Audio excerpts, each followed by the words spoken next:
이제 북이스라엘이 멸망하고 또 남유다가 또 멸망하고 이제 그런 어간의 그런 역사적인 비극을 이제 살아가면서 이제 예언자들이 이제 활동하는 거거든요. 근데 이제 지금 시간부터 이제 여러분들과 함께 나눌 이 세 번째 시간, 그 예언자들은 이제 문서 예언자들이에요. 그러니까 이제 여러분들이 이제 그 구분을 하셔야 되는데, 우리가 이전에 이제 엘리야, 엘리사, 또 나단, 그 이전에 나단, 이제 이런 예언자들은 사실은 문서로 기록되지는 않았죠. 엘리야서, 엘리사서 없잖아요. 그들은 문서 이전 예언자들이고요. 그러니까 이제 고전적인 예언자들이라고 했을 때 이제 문서 예언자로 이제 아모스가 이제 문서 예언자 중에 제일 첫 번째로 쓰여졌어요. 그래서 아모스, 호세아, 그 다음에 이사야, 미가, 그리고 나서 이제 다음 주에 이제 예레미야 이제 쭉 우리가 이제 살펴보게 될 텐데, 이분들 문서 예언자들의 그 예언 사상 우리가 보는 거고요. 그래서 이제 우리가 이야기할 때 이분들은 문서 예언자들, 그 다음에 그 이전에 활동했던 분들은 문서 이전의 예언자들, 내지는 이 예언자들 고전적인 예언자들, 고전 예언자들, 이전 예언자들, 이제 이렇게 이제 이야기를 하게 되는데, 근데 이제 가만히 여러분들이 문서 예언자들이 사실은 이제 성경에서의 예언 신학함이 이제 문서 예언자들의 내용을 정리하고 신학 사상을 우리가 이제 배우는 건데, 여러분들 이제 기억하셔야 될 거 뭐냐면, 이 문서 예언자들이 활동한 이제 아모스부터 보세요. 아모스는 언제 활동했어요? 북이스라엘이 멸망하기 전에 심판을 경고하는 것으로 시작하죠. 아모스도 그렇고 호세아도 그렇고. 마찬가지로 이제 남왕조가 멸망하기 전에 활동하는 게 대표적인 게 예레미야고요. 그다음에 이사야 같은 경우는 이제 이제 아하스 히스기야 왕 시절부터 이제 활동을 하는 이제 궁정 예언자였으나, 그러나 이제 이사야 같은 경우는 이제 포로기 이사야, 그다음에 포로기 이후 이사야의 그 긴 신앙 전통이 있잖아요. 근데 이러한 예언자들의 활동 시기에 그들이 계속해서 활동했던 것은 이사야도 1장에서 얘기하잖아. 너희의 그 만만의 수천의 기름을, 그 제사를 하나님께서 원하시는 게 아니다. 너희들은 거룩한 땅을 그냥 밟고만 다니는도다. 오히려 하나님께서 원하시는 건 너희들의 삶의 변화요, 온전한 회개요, 하나님의 말씀이다. 이제 그러면서 그들에게 계속 경고를 주는 거거든요. 그러니까는 이 예언자들의 활동을 우리가 이제 보면서, 그게 여러분들, 우리가 항상 예언자들을 공부할 때는 그 예언자들의 역사적인 상황, 정황들과 늘 이제 연결시켜서 이제 보셔야 되는 거거든요. 그러니까는 그들의 상황 자체는 기울어져가는 실패 역사로 곤두박질 칠 때 그것을 막고 하나님의 뜻을 전했던 것이 이제 예언자들이다라고 했을 때, 결국은 예언자들의 작업 자체가 힘든 작업이었던 거죠. 왜냐하면은 아까도 말씀드렸듯이 사람들은 듣고 싶은 것만 듣는다니까요. 근데 너희들 이렇게 살면 죽어, 너희들 심판받아, 그 말을 누가 좋아하겠어. 그러니까 이제 제일 처절하게, 이제 다음 주에 배울 거지만 예레미야 같은 경우는 이제 예레미야의 고백록, 탄식록이 나올 정도로 그렇게 이스라엘 백성들이 그 예언자들의 음성을 듣질 않았거든요. 사실 이제 이것까지 얘기하면은 이제 우리는 어떤 생각을 좀 해야 되냐 하면은, 오늘날 우리가 교인들이 교회에서 그냥 내 마음에 맞는 말만 듣고 내 귀에 들어오는 말씀만 듣고 기억하잖아요. 이것이 어떻게 보면 그래가지고 그냥 편안하다, 살만하다 이러고 우리가 지금까지 살아오지 않았나. 그런 상황 속에서 이 코로나 사태를 맞고 하나님께서 이제 어떤 새로운 음성을 주시는 거 아닌가, 또 이제 이런 생각을 좀 어떤 예언자적인 관점에서 좀 하게 되는 거죠. 지금 우리가 이제 예언서를 이제 한번 이제 쭉 살펴보려고 그러는데, 461쪽에 예언자들이라고 했을 때, 예언자란 누구인가? 그 밑에 단락에 나오죠. 이 질문에 대답하는 한 가지 방법은 종교학에서 돌출되는 일반적인 용어, 즉 중개자, intermediary라고 하는 단어가 여기 나오죠. 그러니까 중개자다. 그래서 이 단어는 미리 본다는 의미를 지닌 예언자, 미리 예자.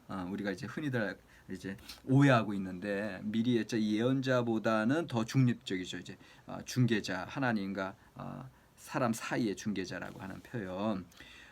중개자는 신의 세계와 인간의 세계, 성스러운 세계와 세속적인 세계 중간에 서 있다. 근데 이게 되게 중요한 거예요. 경계인이에요. 예언자들은 경계에 서 있어. 하나님과 인간 사이의 경계에 서 있어서 하나님의 음성을 인간들에게 선포해주고 또 인간의 어떤 하나님께 대한 호소를 또 하나님 앞에 아뢰고.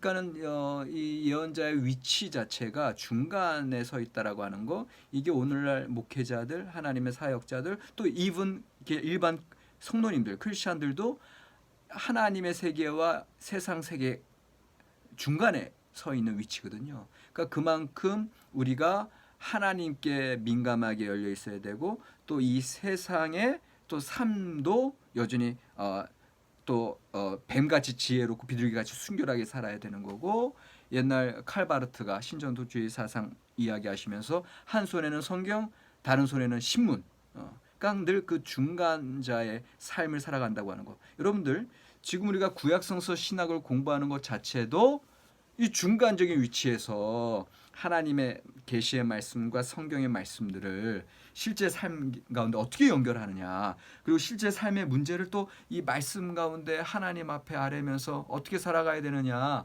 이거 고민하는 거잖아. 그러니까는 어떻게 보면 이 예언자들, 물론 예언자들의 영성 자체가 어떤 뛰어난 탁월한 어떤 영성이 발휘되는 것이지만, 그러나 약간 더 넓게 봤을 때는 예언자들의 모습 자체가 철저하게 하나님의 말씀으로 이 세상에서 살아내야 되는 어떤 그런 신학자의 어떤 실천, 이제 이런 것들, 신학자라고 얘기하면 좀 그런가? 어쨌든 좀 그런 모습들, 이 중간적인 위치에서 하나님의 어떤 풍성하신 영성을 삶 속에서 이뤄내야 되는 그런 우리의 사명을 또한 예언자들을 통해서 우리가 볼 수 있는 게 아닌가.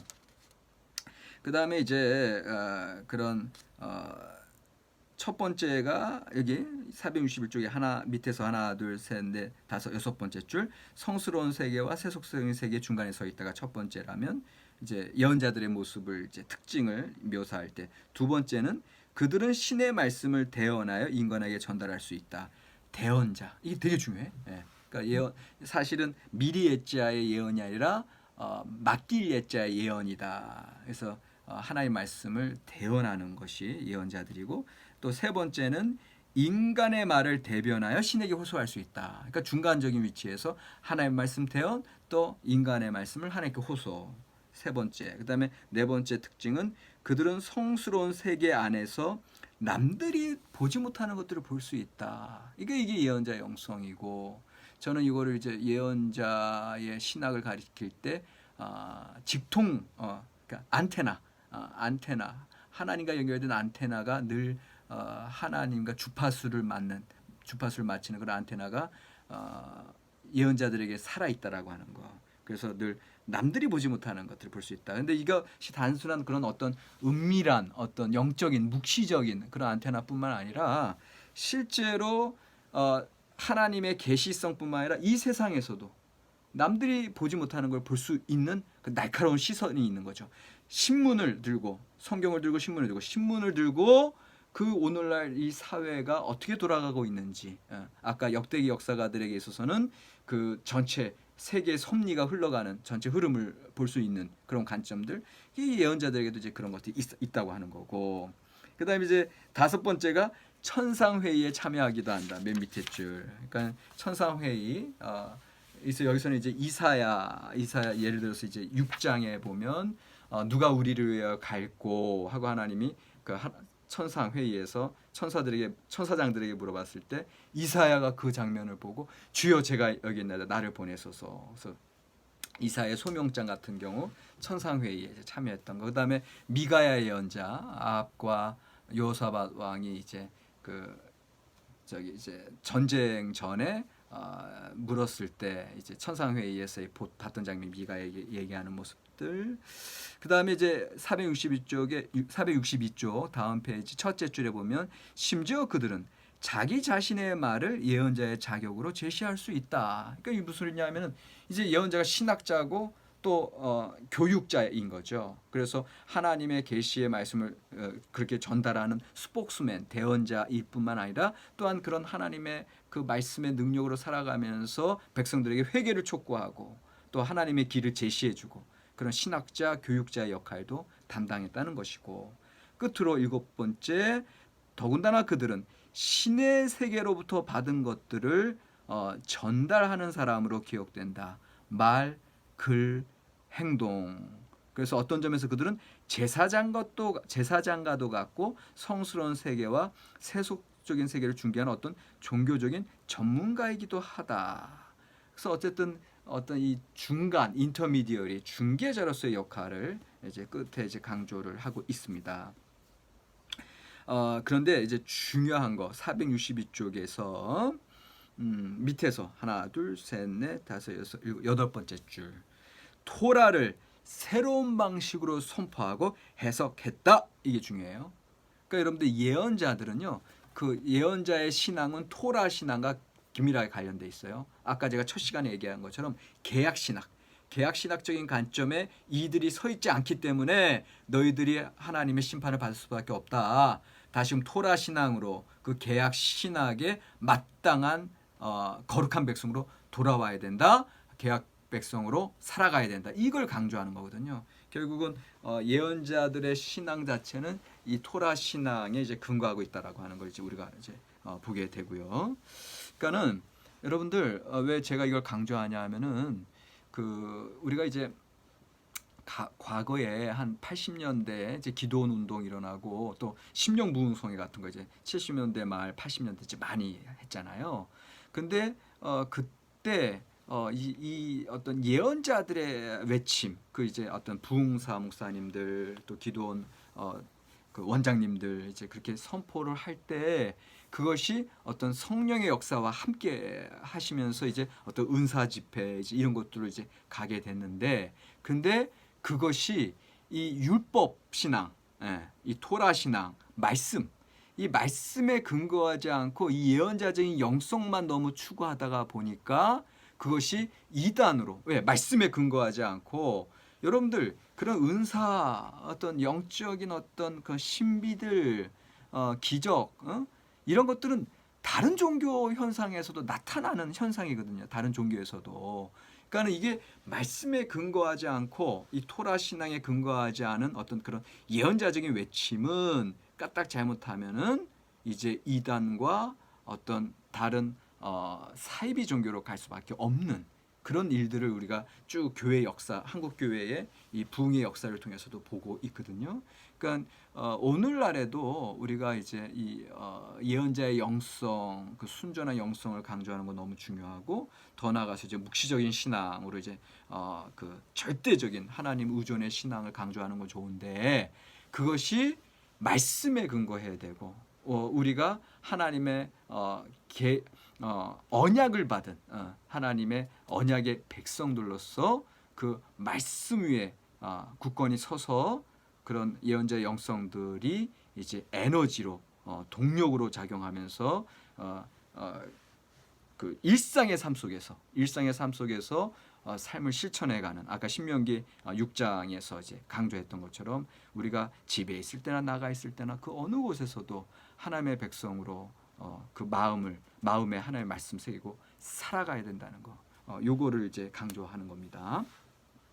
그리고 요걸 이제 강조하는 것은 이렇게 살아가는 게 이제 일상의 삶에서의 하나님의 백성들의 지혜로운 삶이요 여호와 경외의 삶이다라고 하는 거. 그러니까 이런 율법의 신앙과 예언의 신앙이 결국은 우리의 일상의 삶에서의 어떤 여호와 경외자로서의 삶, 어떤 지혜 영성, 지혜자의 삶으로 이제 나아가야 된다고 하는 걸 제가 강조하고 싶어서, 왜냐하면 저는 지혜 문학 전공자니까 결국 이제 종합판으로 우리가 일상의 삶에서 하나님을 사랑하는 그러한 신앙. 그러니까 언약적 삶의 구조 자체가 언약적 삶의 구조 자체가 우리 일상의 삶 속에 온전히 체현된 말씀의 사람이거든요. 우리가 말씀의 사람으로 이제 살아가야 되고 그것이 곧 우리의 지혜고 결국 신명기에서도 이스라엘 백성 너희와 같이 지혜를 얻은 백성이 지혜로운 백성이 어디 있는고 이렇게 얘기하는 것 자체는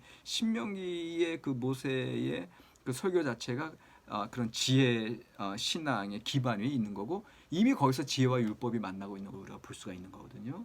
그리고 이제 예언서 넘어가더라도 아모스서 같은 경우 지금 우리 구약 전공 김덕기 목사님이 고생하고 계신데 그 아모스서의 지혜 전승들이 흘러 들어가 있거든요. 그러니까 그 예언과 지혜도 이제 만나고 있고. 그러니까 이게 다시 제 책 선정 이 책에서도 계속해서 이제 제가 쓴 것 히브리 지혜 전승의 변천과 기독교의 기원. 이거 이제 우리 구약성서 신학 하시는 분들한테는 소개를 안 했구나. 제가 다니엘과 묵시문학 이제 공부할 때는 이제 이걸 소개했는데 이 책에 그 이제 제가 그걸 밝히는 게 계속 나와요. 그래서 여기 이제 여러분들 보이실지 모르겠지만 1장 보세요. 1장 보시면 그 지혜 이제 율법과 지혜, 예언과 지혜 이제 어떤 그 쫙 지혜 신앙에서 지혜와 율법, 지혜와 예언, 지혜와 묵시 이렇게 쭉 이어오고 있거든요. 그래서 이 책에서도 제가 이제 강조를 하고 있는데 그만큼 지혜, 그러니까는 율법, 그다음에 예언, 지혜 이것이 이제 구약 성경 전체에 이제 그런 큰 전승의 흐름들인데 제가 이 책에서 이제 얘기하고자 하는 것은 뭐냐면 근데 이제 재밌는 건 결국은 지금의 여러분들 나중에 이제 우리 뒤쪽에 가면 이제 그 지혜 신학도 이제 쭉 보겠지만 그때 더 자세히 얘기하겠지만 구약에서 신약으로 흘러 들어가는 신앙의 전승들이 어떤 사람들에 의해서 전해지느냐? 바로 지혜 그룹들에 의해서 전해져요. 그러니까 그 지혜 왜 그런 줄 아세요? 이때 시대에 누가 쓸 수 있겠어? 누가 글을 읽을 수 있겠어? 누가 공부하는 집단이겠어? 오늘날은 학생들, 오늘날에는 할아버지 할머니도 다 읽을 수 있지만 이 고대 시대 때는 읽는 사람들이 서기관들, 그다음에 왕족, 귀족들 몇몇 사람들밖에 없고 그 더군다나 이 오래된 구전 전승과 단편 전승, 기록 전승들을 계속해서 이어받고 전해주고 집대성하는 거 누가 하겠어요? 이런 지혜 집단이 있었다라는 거, 지혜 그룹들이 예를 들면 잠언서 25장에 보면 이 말씀도 솔로몬의 잠언이라 근데 이 말씀은 히스기야 시대의 신하들이 편집한 것이니라 이게 나오거든요. 그러니까 이제 그런 말씀들 보면은 그런 궁정에서 이런 문서 전승들을 계속해서 보존하고 전달해주는 지혜 그룹이 있었다는 거고 그 지혜 그룹들은 이제 포로기 이후에 이제 포로기한 공동체에서 돌아와서 학사겸 에스라 이제 그분도 이제 지혜의 사람이고 그런 분들에 의해서 기록들이 점점 모아지는데 그 기록들이 모아지는 거에 율법, 예언이 다 있는 거죠.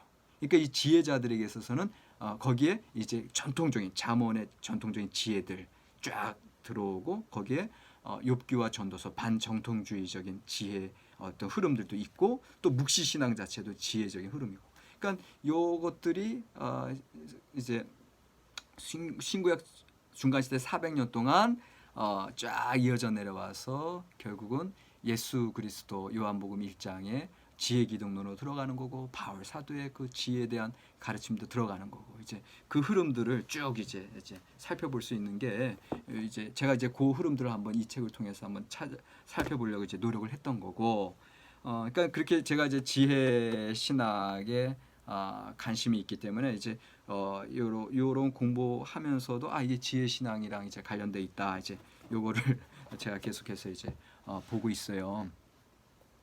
463쪽인데 463쪽에 보시면 결국은 그 예언자들을 이제 우리가 느비임이라고 부르는데 그 느비임은 히브리어로 느비임은 영어로 보통 예언자로 번역되지만 보다 정확한 의미는 아마도 부르심을 받은 사람일 것이다. 왜냐하면 이제 나비가 이제 예언자, 느비임 하면 이제 예언서가 되죠. 그래서 나비가 one who called 부르심을 받았다. 그러니까 결국은 여러분들 예언자들은 하나님의 계시에 의해서 부르심을 받은 사람들, 그리고 그 하나님의 계시에 의해서 선포할 수밖에 없는 사람들. 그래서 결국은 이제 예언자들 소명장이 중요한 것은, 예언자들은 대부분 소명장이 나오거든요. 그만큼 하나님이 나를 부르셨다. 그러니까 너희들이 내 말씀, 내가 내 입으로 선포되는 말씀을 들을 수밖에 없는 건 나를 부르신 하나님의 음성이다. 그러니까 그들을 설득하기 위해서는 소명장이 늘 필요했던 거죠. 그래서 463쪽 맨 밑에 줄에 보면 이 점은 예언자가 하나님을 대신하여 직접 선포하는 말들 가운데서 예증된다.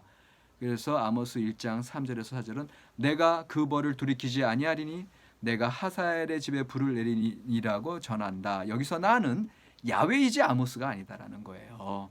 예언자는 말 그대로 야훼 대변자. 그래서 아까 우리가 예언자의 특징들 쭉 봤는데 뭐 중간 경계인, 또 중계인 또 하나님의 뭐 말씀을 이제 천상에도 참여하고 여러 가지 특징이 있지만 제일 중요한 건 스포크스퍼슨, 대언자, 하나님의 말씀을 대신 전하는 거. 여기에는 아까 얘기했던 나비, 부르심을 받은 자가 하나님의 말씀을 받아서 대신 대언하는, 그것이 이제 예언자의 역할 중에 제일 중요한 거다. 그러니까 내 말을 하는 게 아니에요. 그러니까 오늘의 예언자들, 우리 목사님들은 내 말을 하시면 안 돼.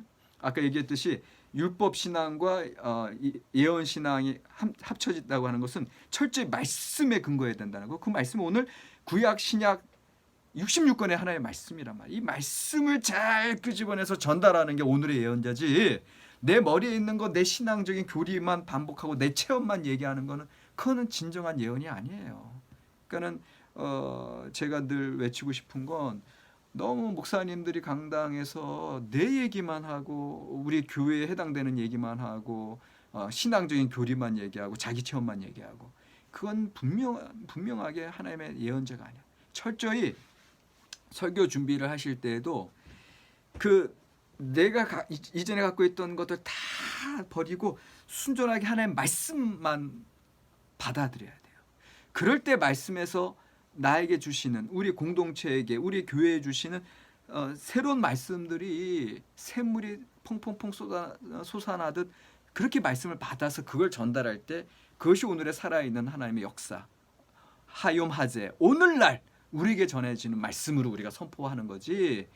이런 말씀과의 깊은 대화, 그 주석, 그 주석 작업, 말씀과 씨름하는 거 없이 그냥 대충 여기 뭐 요즘에 이렇고 요즘 첫 번째, 두 번째, 세 번째 얘기, 이게 진정한 하나님의 예언의 말씀, 사람들을 변화시키는 설교 말씀이 될 수가 없다라는 거예요.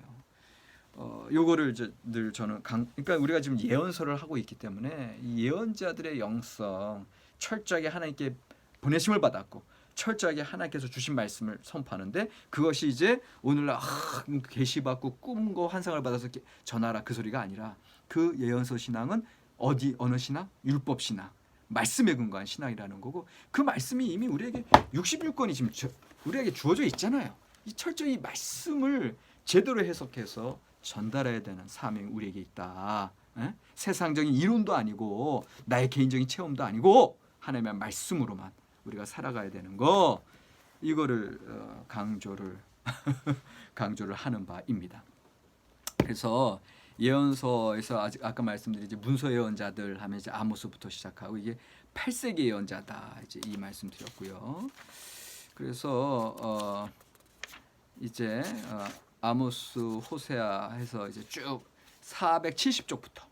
470쪽부터 아모스, 그다음에 호세아, 그다음에 또 미가, 그다음에 이사야, 스바냐까지, 이게 이제 여기까지 얘기하는 건 뭐냐면은 그 이스라엘 남유다 멸망 전까지, 그러니까 그 즈음까지 활동했던 예언자들이고, 그 이후에 다음 주부터 이제 예레미야, 나훔, 하박국, 이제 에스겔까지 가고 이사야까지 가는 거, 이제 남왕국 멸망 직전과 이제 포로기 시대 예언자들이 이제 나타나거든요. 그래서 일단은 전통적인 그 8세기 예언자들 하면 아모스가 제일 먼저고, 그다음에 호세아, 그다음에 이사야와 미가, 그리고 나서 한 75년간 예언이 뜸하다가 스바냐 시절에 요시야 왕 종교 개혁이 일어날 즈음에 이제 스바냐 시절에 이제 새로운 예언이 선포돼요.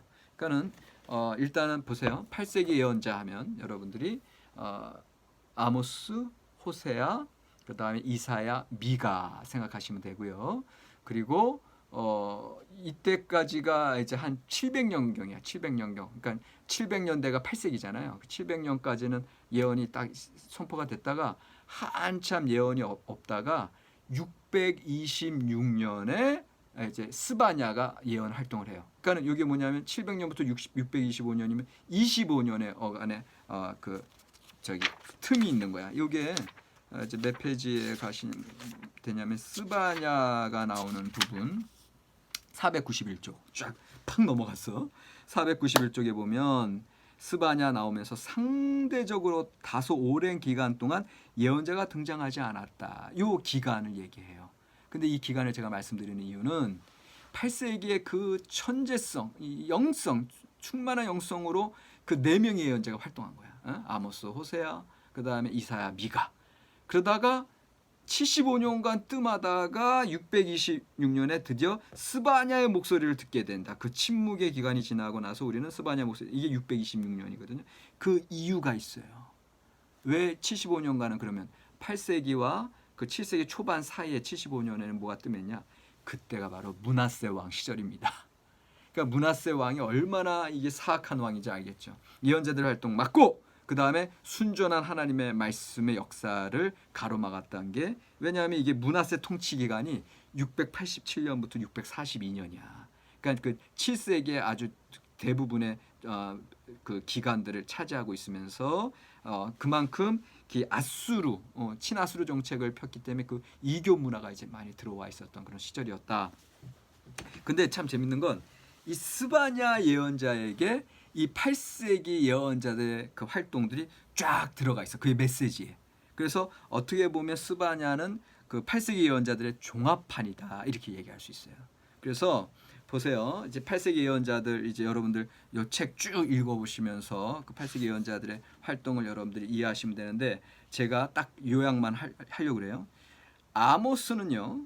아모스는 아까 말씀드렸듯이 남왕조에서 활동했던 두고와 목자였는데, 그가 하나님의 부르심을 받아서 북이스라엘까지 올라가서 너희들 회개하지 않으면 멸망한다라고 선포하는 게 이제 아모스거든요. 그래서 아모스가 선포한 제일 중심 핵심 메시지는 정의, 공의, ጼ덱, 미슈파트. 예. 그러니까 너희가 정의를 물같이 공의를 하수같이 흘릴지어다. 왜?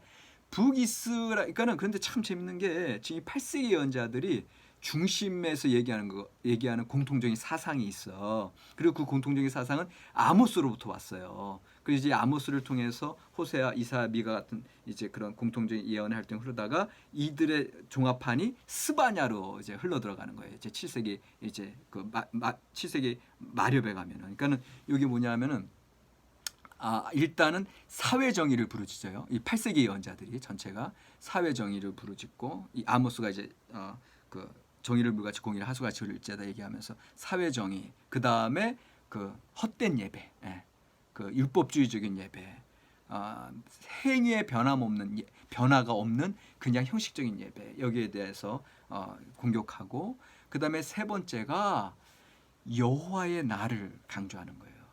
여호와의 날은 구원의 날이 아니라, 이제까지는 구원의 날이었어. 여호와께서 만군의 하나님이 우리를 위해서 싸우신다. 여호와의 날에 우리가 승리할 것이다. 이렇게 얘기하고 그 여호와의 날을 바라는 거야. 근데 아모스가 뭐라 그래? 너희들 여호와의 날을 바라느냐? 오히려 그 날은 구원이 아니라 심판이다. 이렇게 반전. 이게 예언자들이에요. 기존에 우리가 바라봤던 거에서 오히려 하나님의 음성을 듣고 나서는 오히려 반전이고 역전 현상이 일어나고, 이제까지 생각하지 못했던 다른 관점의 말씀들이 이제 선포되는 거. 이게 이제 예언자들의 영성이거든요. 그래서 그 이제 야훼의 날은 더 이상 구원의 날이 아니라 심판의 날이다라고 하는 거. 그 다음에 열방에 대한 심판이 선포됩니다. 이 열방에 대한 심판 선포가 너무 중요한 것은, 이 열방에 대한 심판 선포는 보편주의적인 하나님, 창조주 하나님의 개념이 들어가 있는 거예요. 이게 아모스서도 그렇고 호세아도 그렇고 이제 이사야도 그렇고 쫙 나와. 이제까지는 이스라엘 백성들은 야훼 하나님을 민족신 개념으로 자기네들만의 하나님으로 조상들의 하나님 그리고 자기네들만 다스리는 하나님의 개념으로 국수주의적으로 봤단 말이야. 그게 대표적인 게 이제 요나서잖아요. 요나서에서 왜 아수르 그 니느웨 백성들 멸망시키지 않느냐 했을 때 하나님께서는 창조주 하나님의 개념 그리고 온 민족과 우주의 하나님의 개념이 이제 들어오는 거거든요. 근데 이것이 이제 사실 8세기의 연자 그 천재적인 영성을 띄었던 아모스로부터 나오는 거예요. 열방에 대한 심판. 그래서 아모스서 저는 읽을 때마다 참 은혜 받는 거는 그러니까는 은혜고 이제 놀랍죠. 이제 그런 어떤 놀라운 장면은 그 아모스 이제 9장인데요. 이제 이 책에서도 나와. 책에서도 거기에 관계된 것들이 쭉 나오는데 아모스서 9장에 어떤 말씀이 있냐면은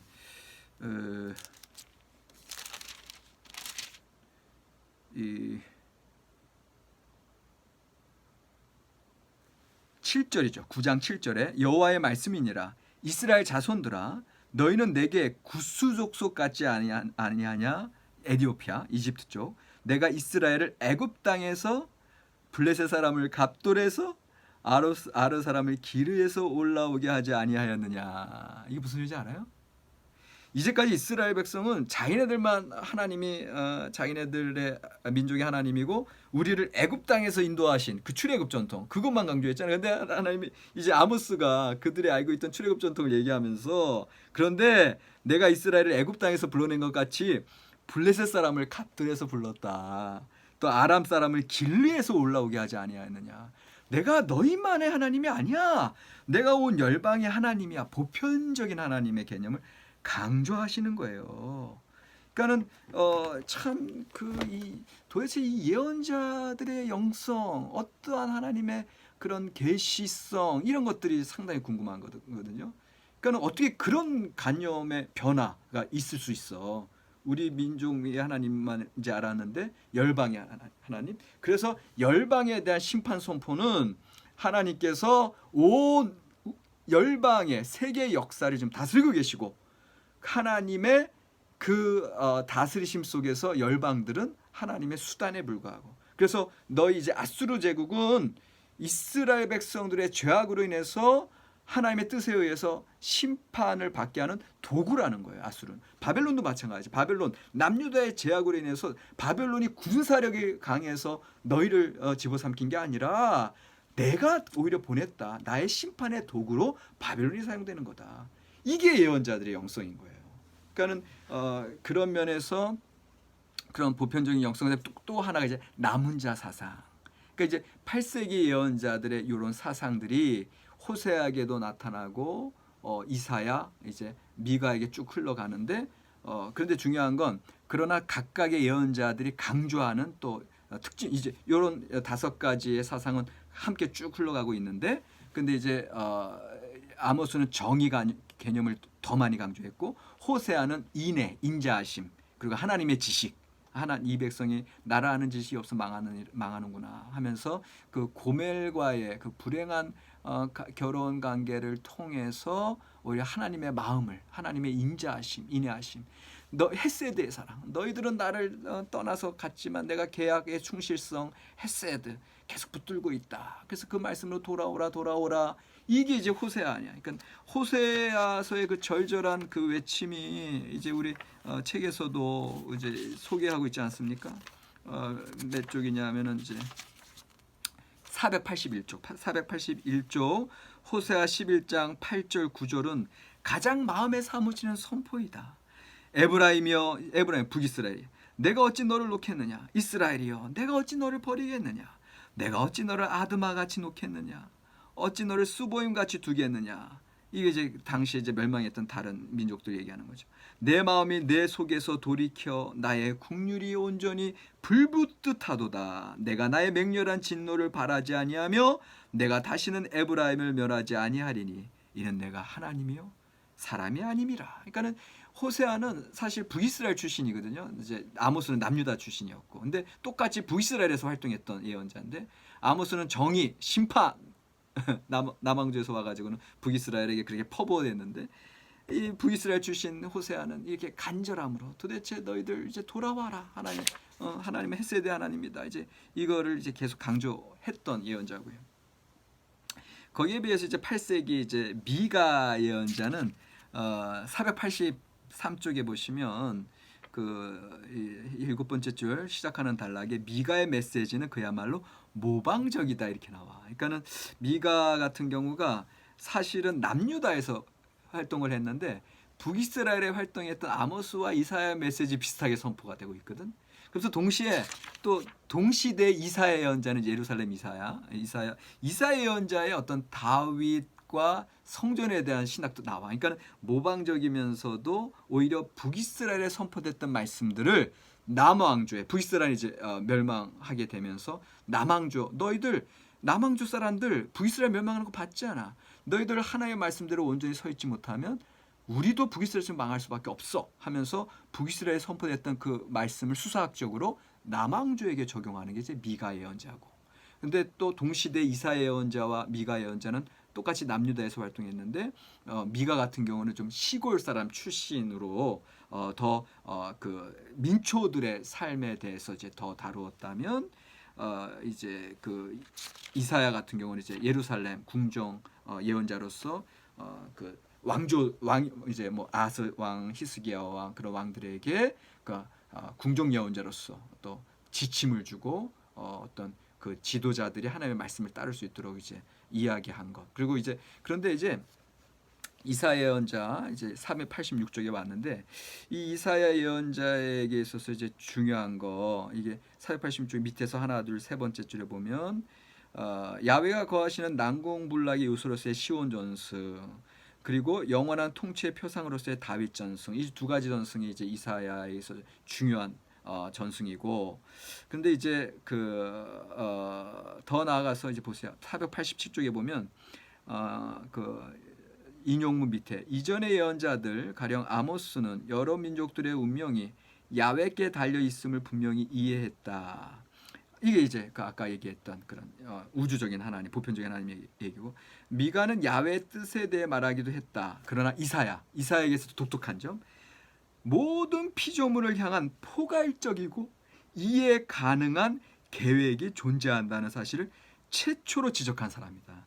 그래서 이사야 입장에서는 모든 피조물 얘기하는 건 뭐야? 곧 창조자 하나님의 개념이 또 예루살렘 이사야에서 독특하게 드러나요. 그리고 창조자 하나님은 절대적인 하나님, 이방 다른 신들은 가짜고 오직 하나님이 이제 신 중에 신 하나님이라는 거. 그래서 야훼 신앙 그 창조주 하나님께서 온 우주의 주권자 되심을 이제 쭉 얘기하는 거예요. 근데 이것만 얘기하고 마칠게요.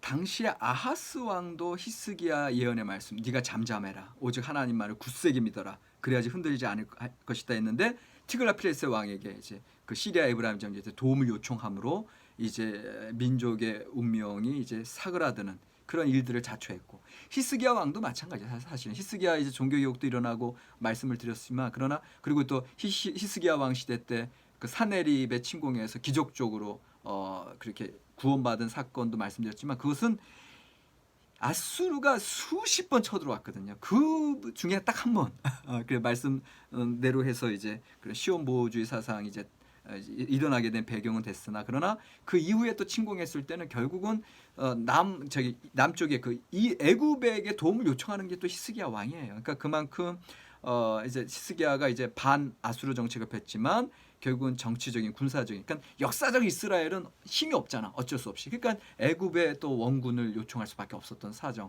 그러니까 그런 모습을 봤을 때 이사야가 이 인간 왕을 통해서는 하나님의 역사 그러니까 이 지금의 다윗 왕조의 왕들을 통해서는 하나님의 역사가 일어날 수 없구나.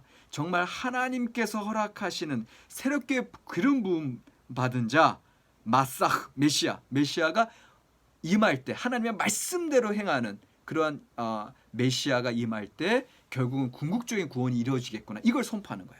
그래서 예루살렘 이사야를 통해서 그 이제 메시아 신앙의 전통이 이제 시작되는 거. 왜? 원래 아까 얘기했듯이 푸나드가 얘기했듯이 이사야에게 있어서는 다윗 전승과 시온 전승이 되게 중요하거든요. 근데 그걸로 다윗 왕조의 왕들에게 이제 중심적으로 얘기했는데 그들이 실제로는 실패하고 온전한 신앙의 모습, 온전한 개혁 백성의 리더십을 발휘하지 못하니까 장차 올 메시아에 대한 예언을 하면서 이것이 이제 메시아 신앙 전승으로 이제 발전하게 된다. 그것이 이제 이사야에게 있어서는 이제 창조자 하나님의 개념, 온 우주의 주권자, 그 다음에 이제 메시아 사상의 개념이 또 이사야에게 있어서는 공통적으로 드러나는데 이것이 이제 스바냐 75년 491쪽 스바냐 예언자에게 종합판으로 이제 들어와 있다. 그래서 스바냐 이제 예언도 상당히 흥미로운 이전 8세기 예언자들의 사상이 문학적으로도 그렇고 내용적으로도 그렇고 들어와 있다라고 하는 거. 여기까지 오늘 이야기했습니다. 그래서 자, 첫 시간, 둘째 시간에 이제 쭉 얘기를 좀 더 진도 못 나간 거 이제 마지막 시간 좀 보충하느라고 상당히 40분까지 됐는데 수고하셨고요. 과제는 그 예언자들 8세기 예언자들 아까 제가 지금 쭉 설명한 8세기 예언자들의 공통점들 써주시고요. 그럼에도 불구하고 각 예언자 아모스, 호세아, 이사야, 미가의 특징점들을 그렇게 좀 밝혀주시고 요것이 스바냐에게 또 어떻게 드러나는지 그거를 좀 한번 쭉 종합적으로 책에 잘 나와 있으니까 정리해 주시면 좋겠습니다. 수고하셨습니다.